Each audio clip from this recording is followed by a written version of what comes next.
कहिएगा lecture number कौन सा है उसको?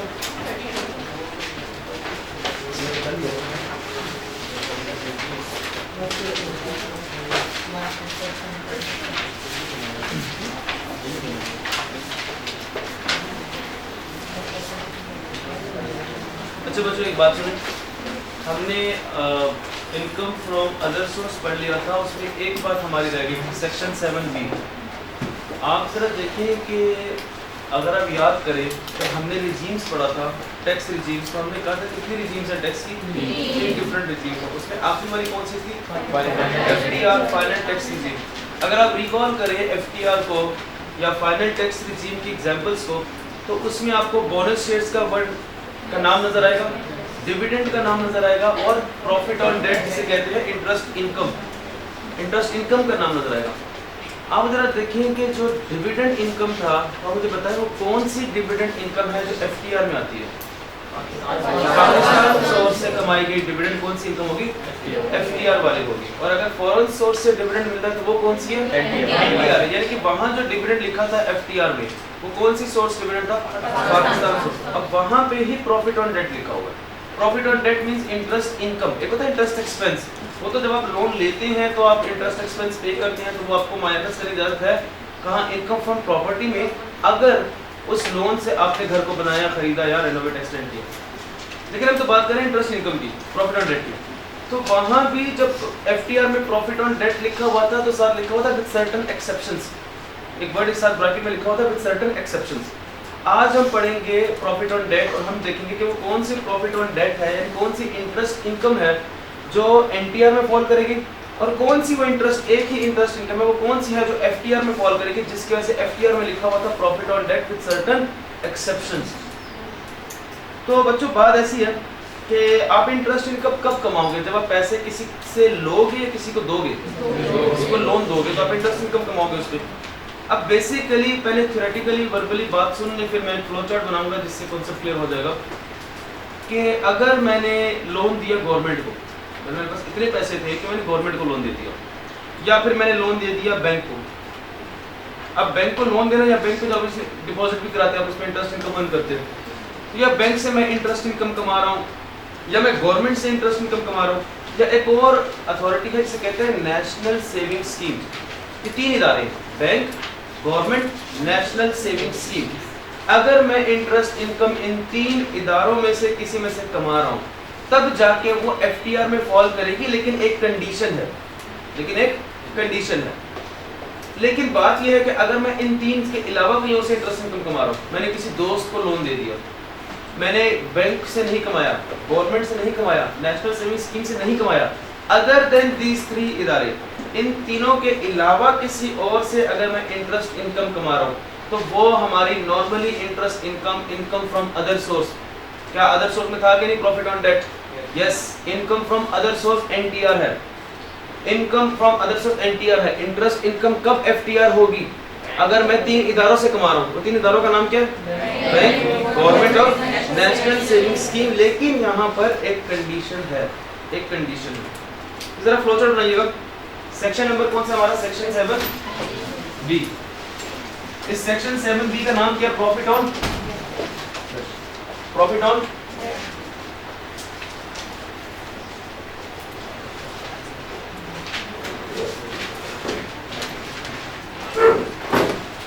क्या सेक्शन नंबर याद करना जरूरी है, लेकिन आप देखें कई जगहों पर सेक्शन नंबर जो है हमें कॉन्सेप्ट याद रखने में मदद करते हैं कई जगहों पर। तो सेक्शन 7B जो है एक ऐसा नंबर है 7B जिससे हमें फौरन माइंड में क्लिक हो जाना चाहिए कि ये इंटरेस्ट इनकम की बात कर रहा है। हमने 2 काम सीखने, कब कब इंटरेस्ट इनकम को NTR कहना है और कब कब इंटरेस्ट इनकम को FTR कहना है।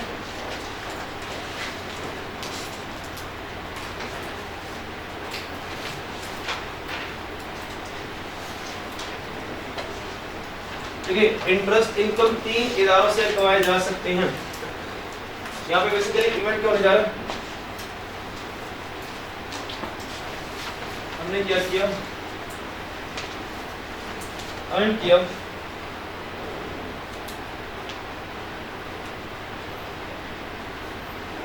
जी एंड को नजर आ रहा है? अर्न किया क्या हमने? Interest income. अब सिनेरियो बनेगी, कहाँ से अर्न किया? बैंक से, गवर्नमेंट से, या फिर नेशनल सेविंग स्कीम। एक हम इंटरेस्ट इनकम इन तीन से कमाते हैं, एक नॉट फ्रॉम दीज थ्री, या तो इन तीन से कमाया या फिर इन तीन से नहीं कमाया।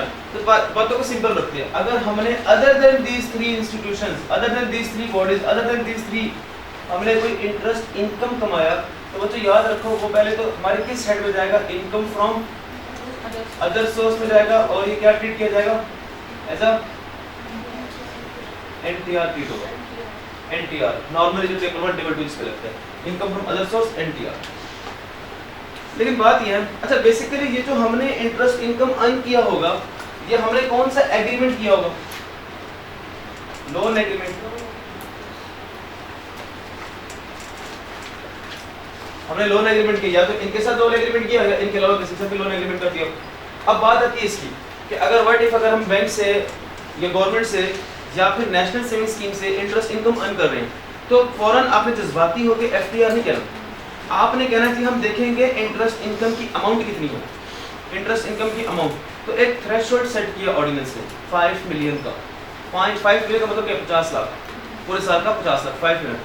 ऑर्डिनेंस कहता है, सुन ले फिर लिखा दो, ऑर्डिनेंस कहता है कि अगर आप इन तीनों से इंटरेस्ट इनकम कमा रहे हो और वो इंटरेस्ट इनकम की अमाउंट 5 मिलियन तक है, 5 मिलियन तक, अप टू 5 मिलियन का मतलब क्या है, 5 मिलियन या उससे कम। तो ऐसे केस में क्या होगा, अगर 5 मिलियन एक केस होगा अप टू 5 मिलियन या फिर एक्सीडिंग 5 मिलियन। एक सिनेरियो बनाते हैं, यहाँ से इंटरेस्ट इनकम अर्न किया अप टू रुपीज 5 मिलियन, या फिर इंटरेस्ट इनकम अर्न किया एक्सीडिंग रुपीज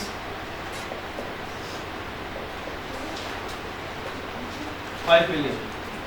तो आपको बता दूं, अगर आप इन तीनों से इंटरेस्ट इनकम कमा रहे हो और इंटरेस्ट इनकम 5 मिलियन से बढ़ रहा है, तो ऐसे केस में भी कि वही ट्रीटमेंट है जो अभी हमने ये ट्रीटमेंट की थी, अदर देन तीसरी का क्या हेड कौन सा होगा, इनकम फ्रॉम अदर सोर्स, और ट्रीट कैसे करेंगे, एनटीआर। अब आपके सामने बात आ गई, अब बताएं एफटीआर कब होगा, जब इन तीनों से कमाएंगे और अप टू 5 मिलियन तक होगा। In that case we will say कि हम स्टिल उसको हम just for the sake of classification, just for the sake of presentation हम हेड कौन सा देंगे, स्टिल अदर सोर्स वाला हेड ही करेंगे, लेकिन अब एनटीआर वाला नहीं होगा, कौन सा होगा, just for the sake of classification में यहाँ पे अदर सोर्स लिख रहा हूँ और इसमें कोई लॉजिक नहीं है।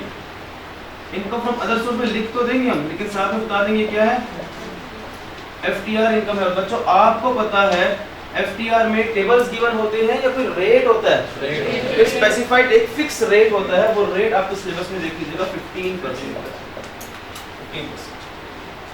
तो आज आप मुझे बताएं, जो चैप्टर 4 में एफटीआर में प्रॉफिट ऑन डेट लिखा हुआ था, वो कौन सा प्रॉफिट ऑन डेट था, जो कहां से कमाया, बैंक, गवर्नमेंट, और कितना कमाया, अप टू 5 मिलियन वाला। तो आज चैप्टर 4 में जाके जो प्रॉफिट ऑन डेट लिखा है उसके साथ जाके लिख दें 3 इदारों के नाम, बैंक, गवर्नमेंट और नेशनल सेविंग स्कीम, और साथ में लिख दें up to 5 million, up to 5 million, तब जाके वो एफटीआर होगा। इसके अलावा कोई भी सिनेरियो बन जाए, कोई भी सिनेरियो बन जाए इसके अलावा, वो आपका एफटीआर नहीं बल्कि एनटीआर ही होगा।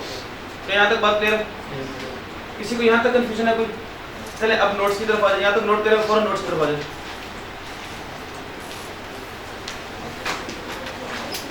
ओपन करें नोट्स।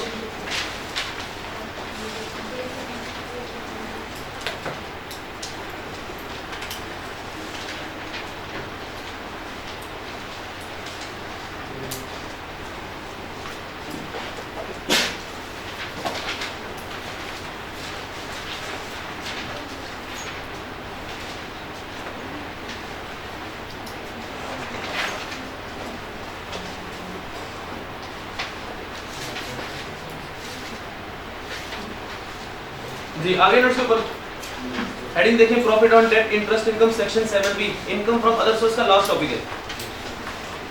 ये बात समझाइए आप लोगों को। चलिए पढ़ लेते हैं।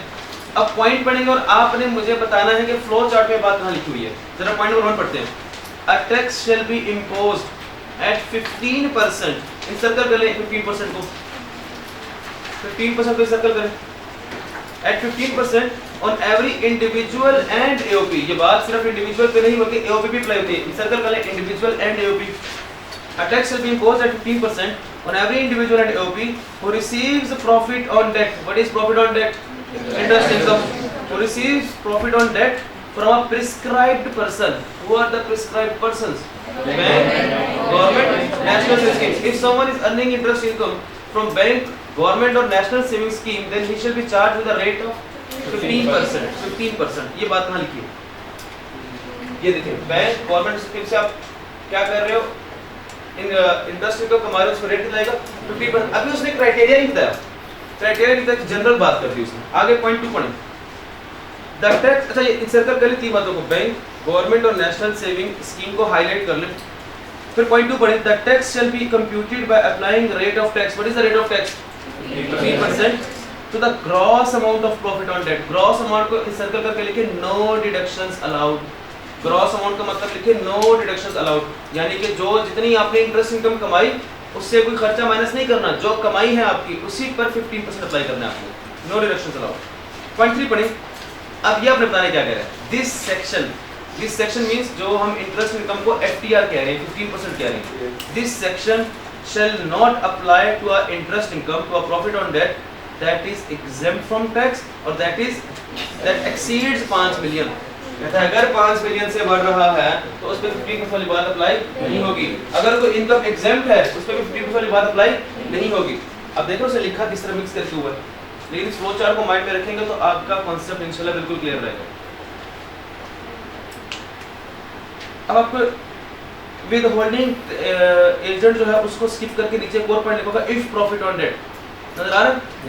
कहता है if profit on debt exceeds 5 million it would be taxable under normal tax regime under the head of income from other source। अगर 5 मिलियन से एक्सीड कर रहा है तो फिर income from other source NTR. अगर 5 मिलियन से एक्सीड नहीं कर रहा, income from other source FTR eight the rate 15%। अगर इन तीनों से नहीं कमा रहे, income from other source NTR. जरा इसके नीचे देखिए, इफ इंटरेस्ट इज अर्न्ड, ये आपने बताना कौन सा पॉइंट है। कहता है if interest is earn through loan agreement. Loan agreement समझ दिया कि ए ने बी को लोन दे दिया, ए ने बी को लोन दे दिया, अब ए इंटरेस्ट इनकम कमा रहा है।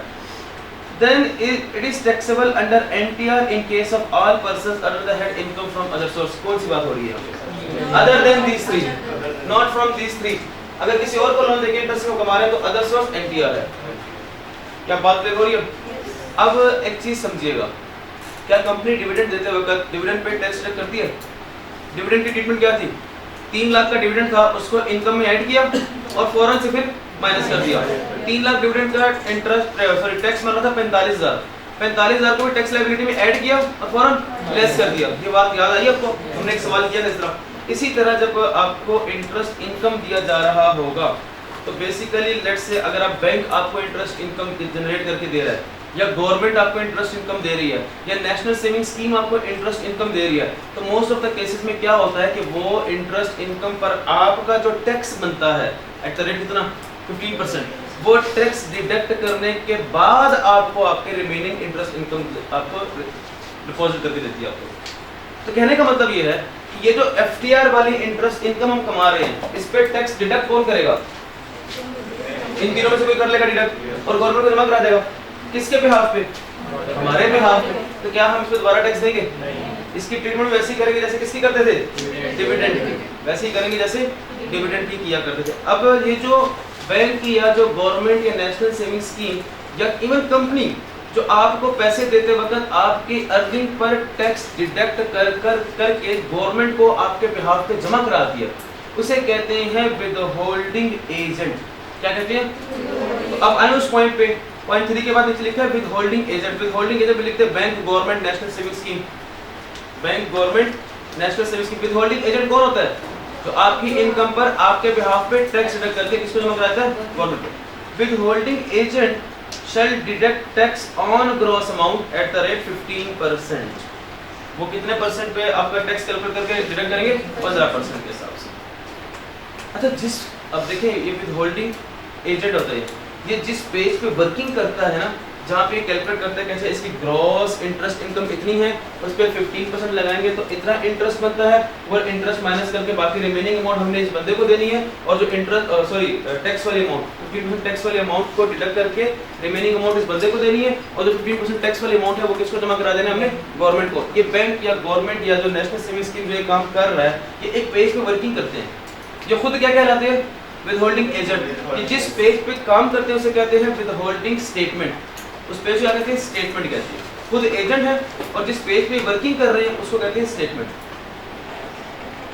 ओके, आखिरी दो बातें रही, प्रॉफिट ऑन डेट ऑन, पढ़िएगा बहबूद सेविंग सर्टिफिकेट या पेंशनर्स, इंसर्कल कर लें, आपके याद रखने के लिए है, आया नहीं पेपर में, शायद आया भी ना।